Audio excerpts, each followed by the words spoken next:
Hola, bienvenidos. Soy Nico Páez y hoy me voy a referir en este capítulo a los principios de la orientación a objetos. Comencemos con un poco de perspectiva histórica. ¿Cuándo surge la orientación a objetos? Para responder esta pregunta, quisiera tomar este gráfico de Oskar Nistratz que nos muestra cómo ha sido la evolución y la influencia de los lenguajes de programación a lo largo del tiempo. Si consideramos Smalltalk tal vez como el primer lenguaje orientado a objetos, incluso tal vez algún autor podría decir que fue Simula. La programación orientada a objetos podemos decir que surge en los años 70. Y a lo largo de toda esta evolución hay algunos hechos que a mí me parece sería importante resaltar. El primero de ellos es Smalltalk 80. Si bien Smalltalk surge durante los 70, es la versión Smalltalk 80, esa versión del dialecto, la que establece las bases sólidas del lenguaje Smalltalk y que de la mano de Smalltalk se establecen también toda una serie de principios que definen la orientación a objetos. Esta imagen que estamos viendo es de la mítica revista Byte, una revista de tecnología de aquella época, que dedicara un número de lleno, un número especial a Smalltalk, y que a partir de ese momento el dibujito del globo multicolor fuera adoptado por la comunidad de Smalltalk como el logo del lenguaje, si se quiere. Me gusta resaltar este link que tienen ahí abajo.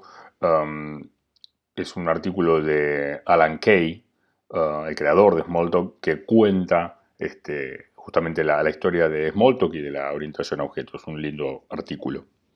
El segundo hito que quisiera destacar de la programación orientada a objetos se da bastante más adelante en el tiempo, porque si bien Smalltalk surge en los 70, en los 80, no fue mainstream hasta muchos años después.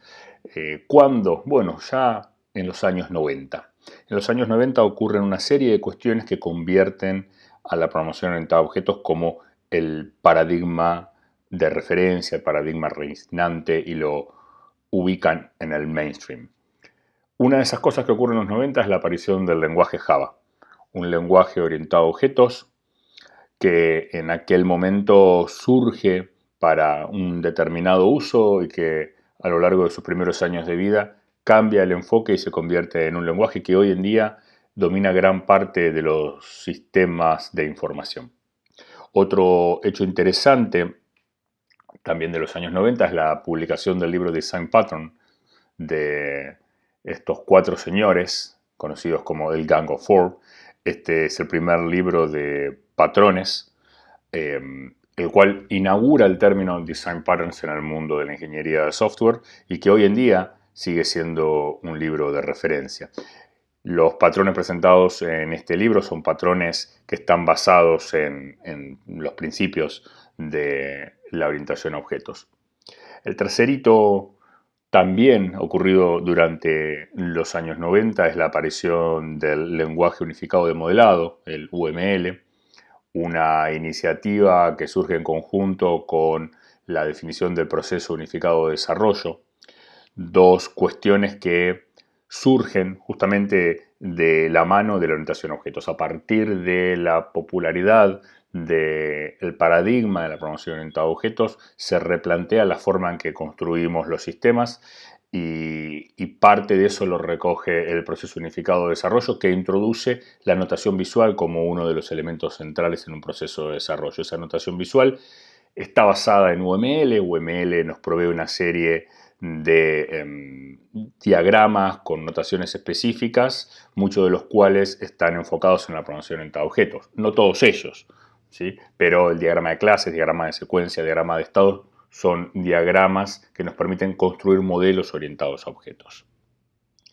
Bueno, más allá de esta perspectiva histórica, hoy en día la programación orientada a objetos es mainstream. Ha habido recientemente cierto revival, podríamos decir, de la programación funcional, y varios lenguajes tradicionalmente orientados a objetos han incorporado algunas características de los lenguajes funcionales, pero más allá de eso, la programación orientada a objetos sigue siendo el paradigma reinante en la actualidad. En el contexto de nuestra materia hay algunas cuestiones que nos parecen importantes destacar respecto de la programación orientada a objetos y que no tienen que ver en sí con una cuestión técnica necesariamente. La programación orientada a objetos nos permite trabajar en lo que es el modelado del dominio y su traducción a términos técnicos. Nosotros cuando construimos software estamos resolviendo una problemática típicamente del mundo real. La programación orientada a objetos lo que nos permite es modelar esa problemática del mundo real de forma tal que su posterior transformación al software tenga un pequeño gap y no un gran gap como pasaba con paradigmas anteriores. Si yo estoy modelando un sistema, digamos, en el cual tengo conceptos como factura, cliente, ¿sí? Yo tendría con la programación orientada a objetos la posibilidad de modelarlos y que después, cuando esos conceptos se llevan a código, poder tener un mapping muy rápido. La entidad, el concepto factura tendrá su correlación en el mundo del software en un objeto factura y lo mismo pasará con cada uno de los elementos del mundo real, tendrá su correlación casi directa en la pieza de software o en el mundo del software. Eso es uno de los grandes aportes que nos trae la programación orientada a objetos. Y de la mano de eso, ese gran aporte, esa simplicidad en el mapeo del mundo real y el mundo del software, deriva en una menor complejidad, deriva en simplicidad que nos va a simplificar justamente las cosas, no solo a la hora de construir nuestro software, sino sobre todo también a la hora de que ese software evolucione. Eso impacta directamente en una reducción de costos respecto de lo que podían llegar a ser esa misma problemática utilizando otros paradigmas. En ese sentido, si uno pensara el costo del desarrollo de un software a lo largo de toda su vida, considerando el desarrollo inicial y cómo va evolucionando ese software hasta que finalmente sale de funcionamiento, ese costo total estaría constituido, si se quiere, por ese costo inicial de desarrollo y un costo posterior, digamos, de mantenimiento evolutivo. La realidad nos dice que hoy en día el costo de mantenimiento es incluso a veces más alto que el costo inicial de desarrollo, por el simple hecho de que tal vez el costo inicial de desarrollo es de un par de meses, un año tal vez, 2 años, ¿sí? Tendiendo cada vez a ser más corto y después vamos a ir haciendo versiones evolutivas sobre eso a lo largo de toda la vida del software que pueden ser incluso varios años. ¿Sí? Eso hace que el costo de mantenimiento muchas veces sea más alto que el costo de desarrollo. Si uno quisiera bajar el costo total, tendría más sentido concentrarse en bajar el costo de mantenimiento. Pero la paradoja es que para bajar el costo de mantenimiento, la clave está en hacer un mejor desarrollo. Hacer un mejor desarrollo puede implicar un mayor costo de desarrollo de cara a poder disminuir el costo de mantenimiento y así disminuir el costo total del software. Esta es la problemática o el caso de negocio que nos lleva a decir, bueno, utilicemos programación orientada a objetos para encarar nuestros desarrollos. Eso va a tener una implicancia desde el punto de vista metodológico, lo cual excede un poco el contexto en el que estamos y por otro lado tendrá una implicancia en términos técnicos de diseño, modelado e implementación, que es precisamente el punto en el cual nos vamos a enfocar. Dicho esto, vamos entonces a la parte más conceptual. Hablamos de programación orientada a objetos. Bueno, ¿cuáles son los pilares de la orientación a objetos? Aquí puede que encontremos algunas diferencias entre distintos autores, ¿sí? Pero creo que puede haber cierto consenso en estos 3 conceptos, más allá de que a la hora de elegir solo 3, algún otro autor podría decidir reemplazar alguno de estos por algún otro concepto.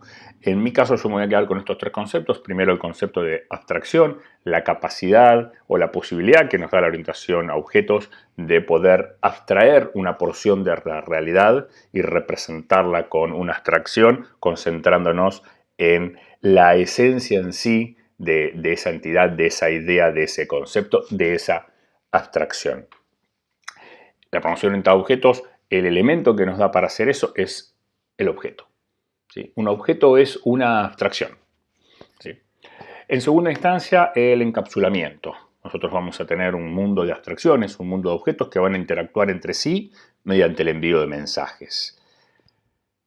Cada objeto será capaz de manejar, de entender ciertos mensajes manteniendo encapsulado su comportamiento, sus datos y su estado. ¿Sí? El estado, los datos de cada objeto son privados del objeto, están encapsulados dentro del objeto y el resto del mundo, el resto de las entidades, solamente puede llegar a ellos en forma indirecta a partir de los mensajes que los objetos intercambian. El tercer concepto central de la programación orientada a objetos es el polimorfismo. La capacidad, la posibilidad de enviar un mensaje a un objeto y que el resultado o el efecto del envío de ese mensaje sea distinto dependiendo de quién sea el objeto que lo procese. Estos son los tres conceptos centrales en los cuales vamos a basar el resto del curso. Algún autor o alguien podría decir que un concepto central de la programación orientada a objetos es la herencia. Bueno, yo personalmente no creo que sea así. Creo que la herencia es uno de los mecanismos que nos provee la programación orientada a objetos para poder tener polimorfismo y para poder evitar cierta duplicación de código, pero no creo que sea un concepto central. Y aquí aprovecho para decir, uno puede aplicar el paradigma de la orientación a objetos con cierta independencia del lenguaje en el cual uno vaya a trabajar. ¿Sí? Obviamente, si uno tiene un lenguaje orientado a objetos, lo que va a encontrar es que el propio lenguaje nos va a proveer artefactos, herramientas para una fácil implementación de estos conceptos. Pero si uno quisiera aplicar estos conceptos con un lenguaje que no sea orientado a objetos, como podría ser el caso de C, bueno, uno también podría aplicar estos conceptos. Lo que pasa es que no encontraremos soporte directo en los lenguajes de programación, en el lenguaje de programación. Entonces, bueno, tendremos que generar nosotros algún trabajo adicional, si se quiere, para poder tener estas herramientas, por así decirlo. Un punto interesante para analizar es qué hace a un buen diseño orientado a objetos. Dado un problema, yo genero un diseño orientado a objetos. Bueno, ¿cómo puedo medir si ese diseño es bueno o no? La realidad es que la pregunta no tiene una única respuesta. Es difícil decir si un diseño es bueno o no.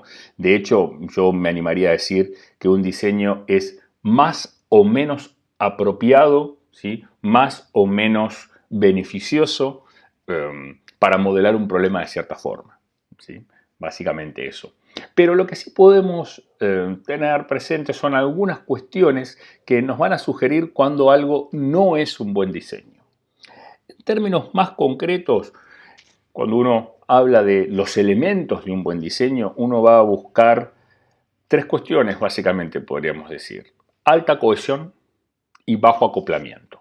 Esas son las dos primeras que son desde los inicios de la programación orientada a objetos. Después, con el correr del tiempo, ya más hacia fines de los 90, alguien empezó a hablar de los principios SOLID, ¿sí? Uncle Bob, si mal no recuerdo, como un acrónimo que define algunos principios que se derivan, si se quiere, de la alta cohesión y el bajo acoplamiento, ¿sí? Pero que exceden el capítulo de hoy, que trataremos en un capítulo posterior. Sí me quiero detener ahora en los conceptos de alta cohesión y bajo acoplamiento. Cuando hablamos de alta cohesión, hablamos de que cada una de nuestras abstracciones, cada uno de nuestros objetos debería estar enfocado en hacer algo. Uno podrá decir, cada objeto hace una única cosa y la hace bien, ¿sí? Eso no implica que el objeto tenga que tener un único método, ¿sí? Sí posiblemente tenga una única responsabilidad. Esa única responsabilidad puede que se traduzca en un conjunto de métodos, pero esos métodos deberían estar todos enfocados, ¿sí? En la misma cuestión, ¿sí? En la misma responsabilidad. Para poner un contraejemplo que intente clarificar esto. Si yo tengo un objeto que se encarga de mostrar información en pantalla, se encarga de hacer cálculos e interactuar con una impresora y al mismo tiempo se encarga de procesar mensajes que vienen por la red, uno podría estar tentado a pensar, ese objeto, por un lado, hace demasiadas cosas y, en segundo lugar, todas esas cosas que hace no parecen estar muy relacionadas. Entonces uno diría, ese objeto tiene baja cohesión. Por otro lado,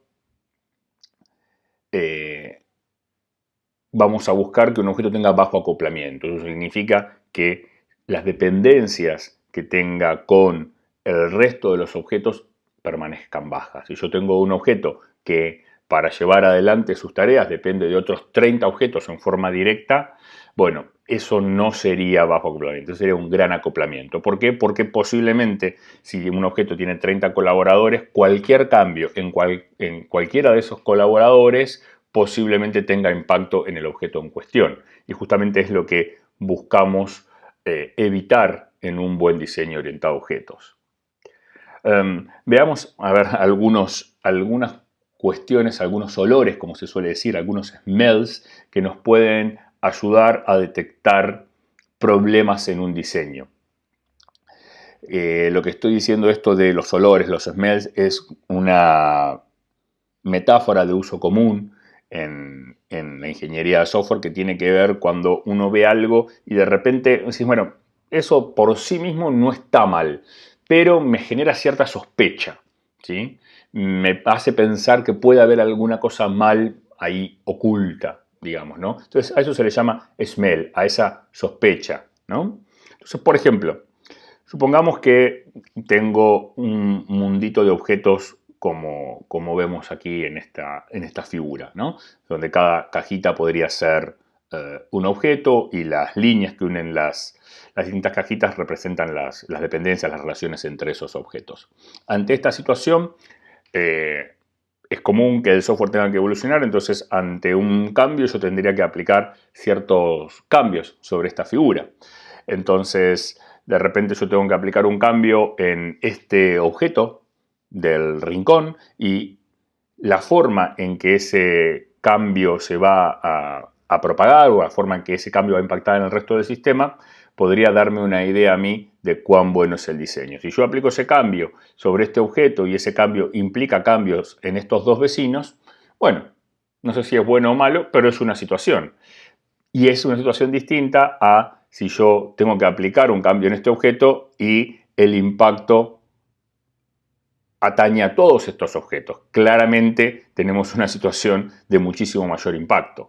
En general, lo que uno va a buscar a partir de tener un bajo acoplamiento y una alta cohesión es que los cambios sean de impacto local. Que si yo tengo que aplicar un cambio aquí, ese cambio no se expanda mucho más que a los vecinos inmediatos. Si ese cambio se expande mucho más, como es este caso, entonces eso sería una pista de que tal vez no hayamos hecho un buen diseño. Siguiendo con representaciones visuales, otro smell, otra sospecha es cuando tenemos islas, ¿sí? De repente si uno grafica sus objetos y ve que tengo un conjunto de objetos acá y tengo un objeto que está solo, que no tiene relación con nadie, eso es sospechoso.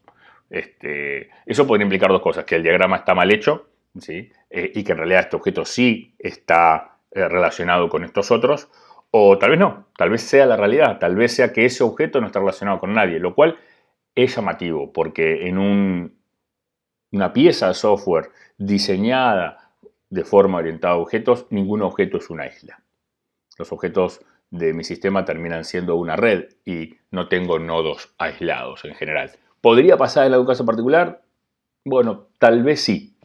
Por eso no lo decimos como una regla súper general que siempre va a estar mal, ¿sí? Por eso decimos, es un smell. Es muy posible que haya algo raro ahí, es muy posible que haya algo mal. Otro smell bastante común es el manager. ¿Sí? Si uno se encuentra con una estructura de este estilo, y no me refiero a una estructura en cruz, sino me refiero a un objeto que conoce a todos los demás objetos y a su vez ese objeto es bastante gordo, tiene muchos métodos, tiene muchos colaboradores, tiene muchas responsabilidades y el resto de los objetos de mi sistema son más pequeñitos, ¿sí? Y casi anémicos podríamos decir, porque casi no tienen comportamiento ni datos, esto es un smell. Esto lleva a pensar que hay un montón de responsabilidades concentradas en el objeto manager, el objeto gordo, ¿sí? Y que el resto de los objetos son anémicos, ¿sí? Y apenas contienen unos datos. Esto no es una buena situación. Esto tiene un alto acoplamiento y una muy baja cohesión y a la hora de evolucionar esto nos traería muchísimos problemas.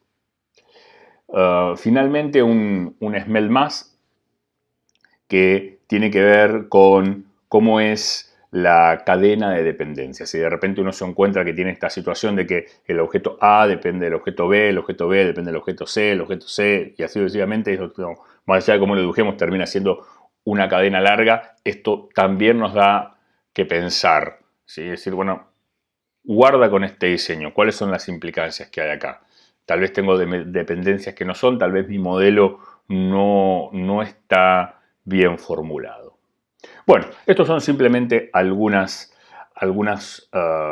smells, ¿sí? No son cosas que estén mal, pero son cosas que uno, si se las cruza, debería mirarlas con un poquito más de atención.